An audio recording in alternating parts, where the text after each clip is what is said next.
Whether you're recording a live band with multiple microphones or a session player in the studio with a single mono channel, recording those precious moments is crucial to the creative process, and it's one of Nuendo's most important functions. In this movie tutorial, we're going to show you how to prepare Nuendo for recording live external audio sources using whatever audio interface you have installed in your system. A few preliminary steps will ensure that you're always ready to go without any setup hassles. There are several main areas you will be dealing with when you're ready to set up Nuendo for recording audio. The first area is the VST connection setup window. If you remember, we covered this section in the introduction topic during the setup and configuration movie tutorial. This window contains information on how the inputs and outputs of your audio interface are set up to communicate with Nuendo and the VST mixer. Since we already have this set up, it's probably not necessary to make any changes here. But just remember that this is the area to go to in case you need to make changes to your input routing before you begin recording your audio. Next is the actual channel setup. Setting up an audio channel to record can be done either from within the project management page using the channel inspector or from the main VST mixer. For those of you used to working on a console, you may find using the mixer easier to understand. If you click the option to extend the mixer view and view the input-output settings, you'll see these parameters appear for each channel. You'll also find the actual input bus channels located directly to the far left of the mixer.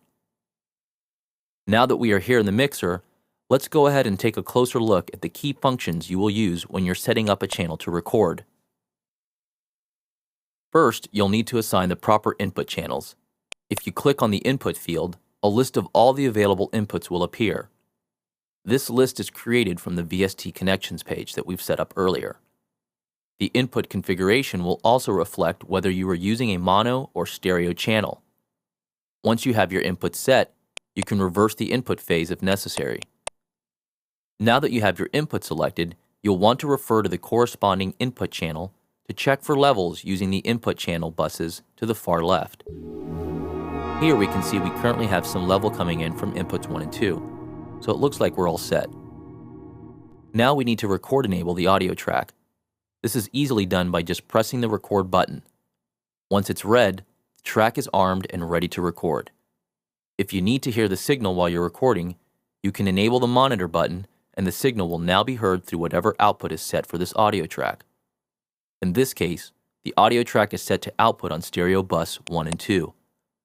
If you need zero latency monitoring, you can enable the direct monitoring feature within the device setup, as long as your audio interface supports it. If you need to set up a multi-track recording environment, you can easily enable other tracks to record as well by just pressing their record buttons. The number of tracks you can record at the same time is limited only by the available I/O you have and the performance of your computer and hard drives. A neat trick to help save time is setting the input channel on more than one track at a time. Let's say that you're using a patch bay in your studio, and you're always going to use the same inputs on your audio interface to record something. Instead of having to set the inputs on each channel individually, you can shift and highlight all the channels you need. Once they are highlighted, you can option click on the input selector, and it will change the input for all the channels that you highlighted. This is a great way to save time. So in summary, we've learned that there are several important steps to setting up Nuendo before you begin recording audio into your projects. Once you have these key areas set up, you'll find yourself up and ready to go in no time. It's also important to remember the VST connection setup and how it corresponds with the input channels you have available for recording. Now that we have these areas set up, we are ready to begin recording. And Nuendo offers numerous ways of recording audio into your projects. We'll cover these areas next, starting with the transport recording functions.